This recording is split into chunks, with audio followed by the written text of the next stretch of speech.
Today's video is brought to you by Dim Day Red. Dim Day Red is a mid-apocalyptic TTRPG dealing with the last days of life on Earth. For the past 3 years, it has grown in scale and reach, bringing the doomed world of New Bond to life. I'm absolutely in love with the system, art style, and lore of Dim Day Red. Turning the first page of the Quick Start Guide, it is so easy to immerse yourself and your players into the unique and easy-to-understand world that makes Dim Day Red so compelling. In the new Kickstarter campaign Notice O2, the second of 5 zines about the Center, we'll be exploring the infamous Fleisch District and featuring an exciting adventure in the Hochberg Slum. The zine will include an 85 by 29 centimeter adventure map in its unfolding gold-printed cover. For the first 48 hours, 100 sets of 4 custom dice will be free for all physical backers. Click the link in the description below to check out Dim Day Red's new Kickstarter. It looks amazing, and now what you're here for. My players ganked a high-level NPC, and I couldn't be more proud. So my party consists of a rogue, cleric monk, paladin, and a wizard. The party is now level 15. Way back at level 8, they met Natalia Anjanovka, evil cleric chosen of Loviatar, who showed up, whipped their buttons, and killed their cleric, forcing them to call in a favor with a cleric of Ilmater they'd met way back at level 3. Ever since, they've hated her. I've been baiting them with appearances of her in situations where they couldn't do anything about it. Nobleman's wine tasting, an undercover mission to the country where she resides. They're at war currently, etc. And they got really sick of her, so they hatched a plan. The rogue, being high level and respected in her old stomping grounds, put a word out that they were looking for her. She's bald and tattooed, not hard to find. She paid a handsome sum to procure her itinerary after they figured out where she'd be in a week. They then paid off some corrupt town guards to temporarily shut down one of the 2 roads out of the town she was in, so that it was guaranteed she'd be riding the western road. The cleric is a stone Genasi, and cast pass without trace on them all so they could hide and lie in wait for her. With the plus 10, the lowest number they rolled was a 27. Yes, the paladin rolled a 17 with disadvantages. I'm as angry as you are. So I had to allow them a surprise round. To my surprise, they spent the entire surprise round all casting Hold Person on her, with the mindset, I don't care how high level she is, she's gotta fail the save at some point. The rogue, however, instead of casting a spell, just hit her with the Iron Bands of Bolaro. She counterspelled the first one, passed the save on the second, and used her favor with Loviatar to weasel her way out of the third. Then the Iron Bands of Bolaro hit her and she failed the strength save. Immediately, they rolled initiative because as long as she could make at least one action, she could use at least a special magic item to call for help. But she lost initiative to the wizard, who cast Feeble Mind on her. She failed the save, and suddenly she was completely physically restrained, and no longer present of mind enough to even identify a magic item, let alone use one. The rogue then took a handful of dried mushrooms they'd bought from a drug dealer ages ago, and shoved them all in her mouth, and massaged her throat and poured water down her mouth to force her to eat them. She spent the last 5 minutes of her life in abject horror, with her brain reduced to mush, before she overdosed on dangerous drow narcotics, and her heart gave out. It was the most brutally efficient thing I'd ever seen, and one of the most satisfying revenge executions I've ever witnessed.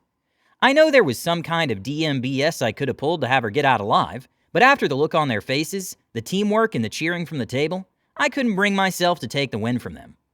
No one knows she's dead, and now they're considering pulling a heist by having the wizard assume her form to infiltrate her country, steal her stuff from her home, and try to get out of Dodge before anyone notices.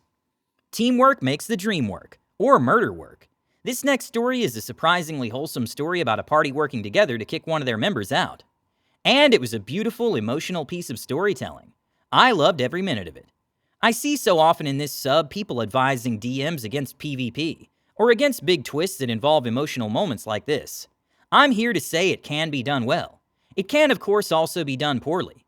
I would love to hear your similar stories of big moments gone well. Some things that helped us. Your mileage may vary. Everyone was on the same page. My character had made a less than stellar choice recently after being pushed to the edge, and we talked about it in and out of character.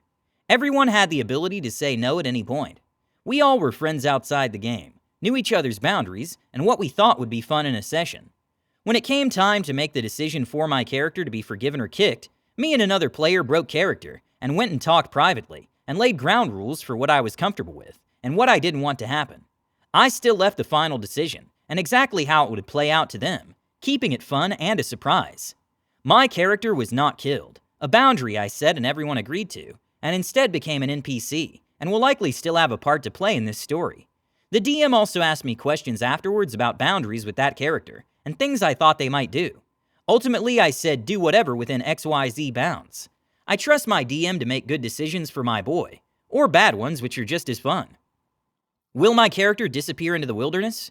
Will he become a big bad the party has to deal with? Will he one day make amends? It's hard to say, and that's exciting to me. PvP can be fun if done correctly. PvP can be done correctly. This next story is a pretty good example of it being done incorrectly. For a while, my DM had a system where every time your character took an injury, dropping them to 0 health, you pulled a piece of paper from a bag of random injuries. Some various ones we experienced were broken arm, missing eye, sprained ankle. Well, one day my ranger gets downed by an owlbear, and I get a paper saying to roll for indefinite madness. What? Roll for madness? From being downed by an owlbear? Yep, DM replies. Roll percentile dice. So I rolled a 98. Is that good? Bad? I ask. Well, apparently bad. I've discovered that I really like killing people. Now my character likes killing people. So every session I have to come up with a plan to murder someone or else I start getting urges to kill during gameplay. I hope everyone can see where this is going. It isn't strong that session, so we end there. Next session we meet Underdark dwarves below the city we live in. It's a funny situation. We find a tiny hole, our tiefling sends in her mouse none of us knew she had. It's captured by dwarves, she casts Eldritch Blast. We manage to apologize to the dwarves, who are now holding the mouse captive. Not a huge deal. We also realize there's a serious problem. The city is digging down, while the dwarves are digging up. There's bound to be conflict, and we want to help the dwarves make their presence known. We learn there are 2 main factions, the ones in charge, and a religious cult one we immediately decide are not to be trusted. We talk with each side to be fair, and each wants us to kill the leader of the group before they can consider meeting with the above world. We leave without agreeing to anything. Apparently it's the culty ones holding the mouse captive, so our tiefling wants to negotiate with them. Everyone else's position is we don't negotiate with terrorists. Worst case scenario, either the mouse can stay captive or we side with the lawful dwarves, and break the mouse out as we kill the leader. The tiefling is very attached to this mouse we never knew about until this session. I understand liking animals. I have a flump animal companion. My DM let me pick an aberration instead of a beast, since that's my favorite enemy, but then she threatens to trade my flump for her mouse. What?